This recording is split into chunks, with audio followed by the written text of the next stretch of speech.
네, 코로나19 관련해서 전문가 모시고 더 자세히 분석해 보도록 하겠습니다. 백순영 가톨릭대의대 명예교수와 함께 분석해 보도록 하겠습니다. 안녕하십니까? 안녕하세요. 네.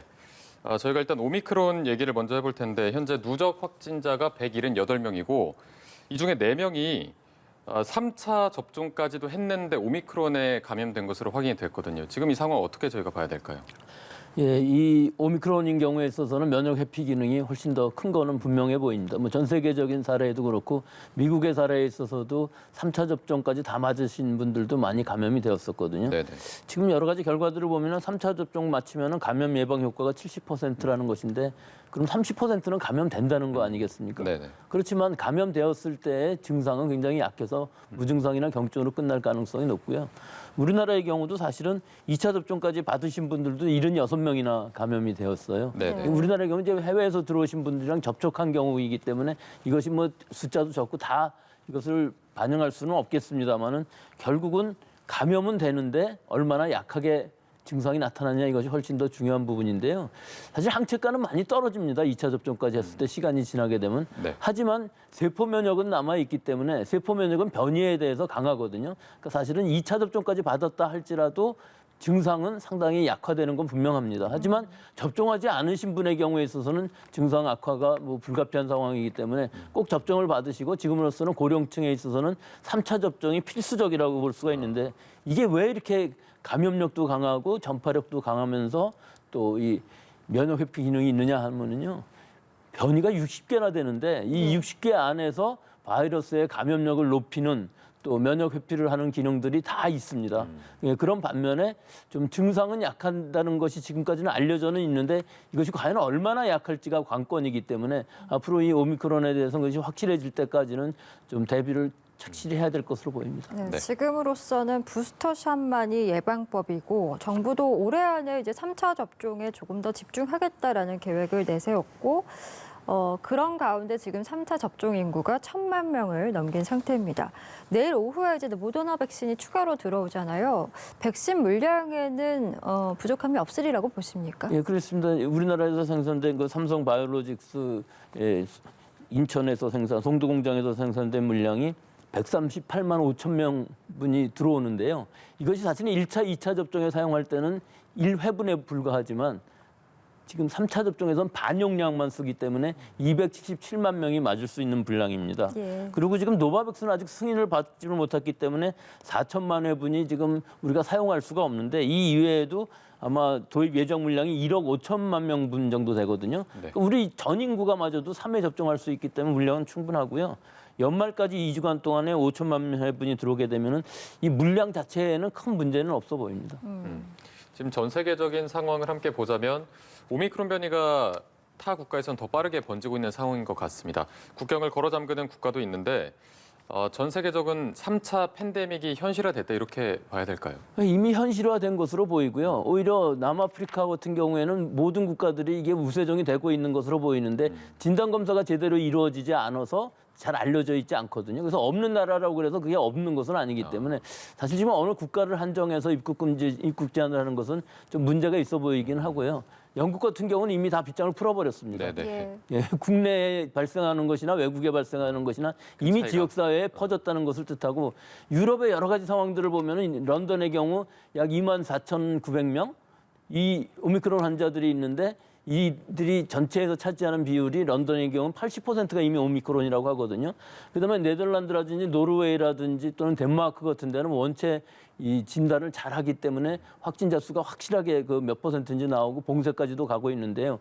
이것이 유럽뿐만 아니라 아마 전 세계적으로 이 우세종이 되는 것은 시간 문제로 보입니다. 그렇기 때문에 지금 이 오미크론에 대해서 어떻게 대응해야 될지 또 우리 지역사회에 얼마나 있는지를 좀 모니터링해야 될 시기로 보이는데 우리나라의 경우도 이미 지역사회에 있을 것으로 보여요. 우리가 역학조사를 아무리 잘한다고 그래도 이 오미크론의 이 강력한 전파력은 델타가 강하다고 그랬었는데 그거보다도 몇 배 더 강한 상황이기 때문에 네. 이 지역사회 확산은 막을 수는 없어 보이고 이것을 과연 그럼 우리가 어떻게 대처해야 될 것이냐. 뭐 방역 상황은 결국은 똑같은 거니까요. 더 전파력이 강하다는 것뿐이지 뭐 코로나 바이러스가 아니라는 것은 아니기 때문에 진단도 가능하고 또 변이주를 확인하는 것도 가능한 상황이기 때문에 좀 더 우리 국민들이 철저히 생활 방역 수칙을 잘 지켜야 이런 오미크론 같은 데에서도 벗어날 수 있을 것으로 보입니다. 예, 코로나19의 어떤 세계적 대유행 전망에 대해서 전문가들의 의견이 좀 엇갈리고 있는 것 같습니다. 파우치 미 전염병 연구소 소장 같은 경우에는 내년이면 유행이 끝날 것이다 이렇게 전망을 하기도 했는데 또 화이자의 백신 사업부 시장은 2024년이 돼서야 토착병이 될 것이다 뭐 이런 여러 가지 예측들이 나오고 있습니다. 언제까지 우리가 이런 상황들을 반복해야 될까요? 뭐 아직까지 좀 예단하기는 이른데요. 2024년이라 그러면 까마득하잖아요. 예. 근데 안토니 파우치 소장의 얘기는 뭐 내년 봄 이후가 되면 가능할 것이다 이렇게 얘기하는데 이건 뭐 입장의 차이가 큰 것으로 보이죠. 예, 이런 제약업체 같은 경우는 이 백신을 자꾸 새로 만들어서 팔아야 될 텐데 이것이 끝나버리게 되면은 이 매출이 굉장히 줄어들 것밖에 안 되니까 그렇게 얘기를 하는 것으로 보이고요. 예. 안토니 파우치 박사 같은 경우는 일단 미국의 NIAID 즉 알러지 전염병 연구소 소장인데 거기에 그 막강한 그 실력들로 해서 시뮬레이션을 해보면 전 세계적인 그 바이러스의 강도, 백신 또 뭐 여러 가지 치료제까지 다 시뮬레이션을 하면은 내년 3월 정도가 될 것이라고 보는데 그건 좀 너무 빠르지 않나 그런 생각도 듭니다. 여러 국가들에서 봤을 때 과연 그 시기가 석 달 정도밖에 안 남았는데 과연 그렇게 될 것인가 뭐 그리고 좀 그렇게 의심은 듭니다만은. 네. 제가 개인적으로 생각을 해본다면 지금 오미크론이라는 것이 전 세계적으로 델타를 이기고 우세종이 된다 그러면은 오히려 이 전파력이 강한 바이러스가 선진국뿐만 아니라 개발도상국에도 넓게 퍼지는 것이 지금 뭐 결국은 시간 문제라고 보는데 네. 이때 이 많이 퍼졌을 때 위중증화율이 얼마나 되는 것이 문제이겠죠. 이것이 서서히 위중증 환자들을 제어해 나간다면 즉 의료 체제가 견뎌주기만 한다면은 오히려 시간상으로는 종식이 더 빨라지게 될 수 있을 것으로 보이고요. 우리나라 같은 경우에 있어서는 먹는 치료제가 내년 2월 중 파이자께 들어올 수 있다면은 아직 예. 머크 것밖에 승인은 못 받았거든요. 네네. 영국에서 승인하고 미국에서 아직 승인을 안 한 상황인데 파이자께 훨씬 더 효과가 좋기 때문에 우리가 백신이 어느 정도 효과가 있고 먹는 치료제가 있고 만약에 상대가 되는 바이러스가 좀 약한 바이러스라면은 관리 가능한 독감 정도의 치명률, 즉 0.1%에서 0.2% 정도만 유지할 수 있다면은 의료 체제가 큰 문제 없이 유지할 수 있고 내년 한 여름 정도가 되면은 상당히 관리 가능한 즉 의료 체제가 충분히 버틸 수 있는 정도가 될 것으로 보이고 그 이후에는 뭐 풍토병 정도로 남지 않을까 이렇게 생각을 하기 때문에 새로운 변이주가 강력한 게 나온다면은 모르겠습니다만은 예. 지금 상황으로 보면 이 오미크론이라는 것도 더 강력한 바이러스로 보이지는 않기 때문에 네네. 예, 전파력만 잘 조절할 수 있다면 즉 우리 의료 체제가 잘 유지할 수 있다면 이런 뜻입니다. 아직까지 알 수는 없지만 이 질병 자체로 본다면은 델타보다는 오미크론이 좀 약한 거는 확실해 보입니다. 예. 알겠습니다. 자, 저희가 국내 상황을 조금 더 자세히 들여다볼 텐데 지금 국내 신규 확진자 수는 6천 명대로 소폭 줄긴 했습니다. 그래도 여전히 많은 확진자가 나오고 있고 어제부터 강화된 사회적 거리두기를 들어갔는데 16일간 이제 시행하지 않습니까? 가장 좀 중요하게 시행돼야 될 부분, 효과적으로 시행돼야 될 부분 어떤 거라고 보세요? 6,236명 이거 하루에 줄어든 거로 상당히 큰 폭입니다. 그런데 어제를 잘 생각해 보면은 좀 그 방역 당국의 그 시스템도 다운된 것이 한 시간 가까이 예. 있었고요. 날씨도 또 굉장히 추웠고 네네. 또 눈도 왔습니다. 그럼 오늘까지 지속됐거든요. 그래서 어제 오늘 발생하는 환자 수는 큰 의미가 없어 보입니다. 이제 내일 모레까지 화요일까지 발표하는 부분은 큰 문제가 아닌데 이제 수요일 날 이게 과연 이 최고치를 넘어갈 것이냐 아니면은 좀 감소 추세로 갈 것이냐가 관건으로 보이는데 지금 뭐 제 생각으로는 예상으로는 뭐 8, 9천 명씩 이렇게 갑자기 늘어날 것 같지는 않지만 그렇다고 해서 또 이게 줄어들 것 같지는 않아서 아마 이 정도 유지되는 상황이 되지 않을까 생각을 하는데 우리가 지금 오늘부터 방역 통제의 이 사회적 거리두기로 돌아가기는 했는데 이게 과연 얼마나 효과가 있을까? 이 당장에 4명 모이는 이 효과보다는 오히려 우리 국민들이 아 이게 진짜 지금은 위기 상황이구나 하는 그런 느낌이 훨씬 더 중요할 것으로 보이고요. 예. 그러므로 인해서 이제 개인 방역 수칙 잘 지키고 연말에 이 모임들을 가능한 한 줄이시고 4명 모일 수 있다고 그래서 4명 모이라는 것이 아니라 가능하면 그 모임 자체를 하지 말라는 뜻이기 때문에 그런 부분에 주의를 하시고 3차 접종이라는 것은 내 차례에 왔을 때에는 꼭 맞아야 되는데 특히 60세 이상의 고령층인 경우에는 3차 접종을 맞았을 때 여러 가지 예방 효과, 위중증 예방 효과가 크기 때문에 지금으로서는 꼭 맞아야 될 때라고 봅니다. 예.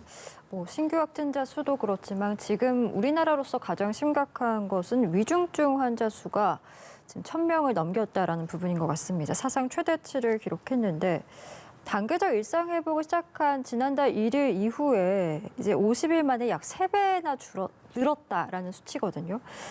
병상이 너무 부족하다. 의료 대응 체계가 지금 굉장히 악화되어 있다라는 이야기들이 계속 나오고 있는데요. 어떻게 보시는지요? 그거는 뭐 이미 10월 달부터 사실은 위중증화용 사망률이 늘어나고 있었고 확진자도 계속 증가 추세에서 이게 유지되고 있는 상황, 정체 상태가 아니라 증가 추세에 있었던 것이거든요. 충분히 예상을 했어야 되는데 예상을 못한 부분들이 분명히 있습니다. 그런데 그 위중증화율이라는 게 사실은 그 10월 이전만 해도 1.5% 정도였었는데 10월 달에는 2%로 갔고요. 그것이 지금은 2.7%까지도 올라간 상황이거든요. 그래서 지금의 이 확진자 수의 위중증화율을 계산을 하면은 앞으로도 계속 늘어날 것은 아주 분명한 사실입니다. 예. 그렇지만 중환자실을 계속 행정명령을 통해서 그 느리는 부분들도 사실은 속도를 제대로 내고 있지를 못해서 계속 부족한 상황이 될 수밖에 없고요. 준중환자실, 일반 병실 다 마찬가지입니다. 그래서 일반 병실의 대기자만 해도 895명이나 되거든요, 수도권에. 네. 그리고 2일 이상 대기하신 분들도 544명이나 됩니다. 여기다 응급실도 100시간 이상 대기를 해야 되고 또 요새 많이 나오는 얘기들이 이런 확진자인 경우에 있어서는 뭐 임신부라든지 혹은 또 다른 여러 가지 증상들, 즉 코로나19의 증상이 아닌 안과 질환이라든지 뭐 뇌졸중이라든지 이렇게 탁과 진료를 받아야 될 경우 갈 수 있는 병상이 한정되어 있다는 것이죠. 특히 지금 제일 모자라는 것이 투석 환자들이 갈 수 있는 이 병실이 없다는, 병실이라는 건 투석을 받을 수 있는 그런 병원이 많이 없다는 것. 이것이 굉장히 중요하기 때문에 이분들은 투석을 못 받으면 사망하실 수가 있기 때문에 네. 굉장히 위급 상황이 될 수가 있는 상황이어서 지금 일반 병원들에서도 이 격리된 확진자들 중에 투석 환자들을 투석해 줄 수 있는 여러 가지 장치들을 빨리 마련하는 것이 굉장히 중요해 보이는데 그 이외에도 여러 병상들이 다 지금 막혀 있는 상황이기 때문에 기본적으로 병상 수를 절대적인 수를 늘리지 않는 한 이 위기를 벗어날 수 없을 것으로 보이고 당분간 적어도 2, 3주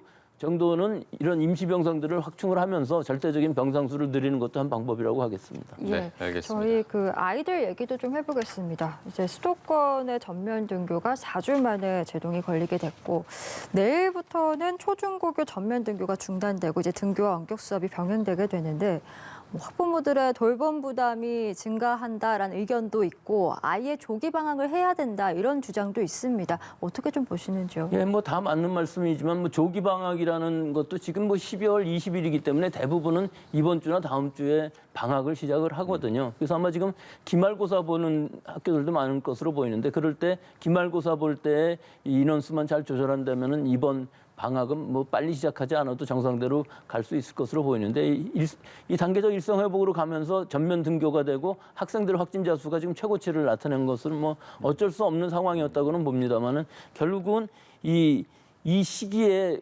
감염된 학생들은 예방 접종을 다 받지 못하거나 아니면은 너무 어려서 못 받는 학생들도 분명히 있었을 것이니 즉 지금 우리가 받을 수 있는 것은 12세부터 17세이기 때문에 11세부터 그 이하의 학생들은 예방접종을 받을 수 없기 때문에 감염이 늘어날 수밖에 없는 상황이었지만 지금으로서는 뭐 다 지나간 얘기고 앞으로 그럼 어떻게 해야 될 것이냐 하는 것은 이 돌봄도 물론 부담이 늘어나겠지만 지금 방학을 하게 되면 또 학원이라든지 이런 갔을 때 우리 지역사회에 지금 바이러스 농도가 굉장히 높아져 있는 상황이기 때문에 개인적인 기본 즉 원칙으로 돌아가서 학생들이 마스크 쓰기라든지 손 씻기 또는 거리 두기 같은 것들 잘하고 또 이런 아이들끼리 놀고 하는 것들도 가능한 한 좀 지금 이 상황에서는 전파가 되지 않게끔 가정 내에서 그런 교육들을 잘 함으로 해서 또 부모나 또 학원 같은 데에서는 실내 환기를 확실하게 함으로 해서 가능한 한 바이러스가 넓게 퍼지지 않게끔 막아주는 것이 굉장히 중요한 시기라고 하겠습니다. 네, 알겠습니다. 저희가 오늘 말씀은 여기까지 듣도록 하겠습니다. 지금까지 백순영 가톨릭대의대 명예교수와 함께 짚어봤습니다. 고맙습니다. 고맙습니다.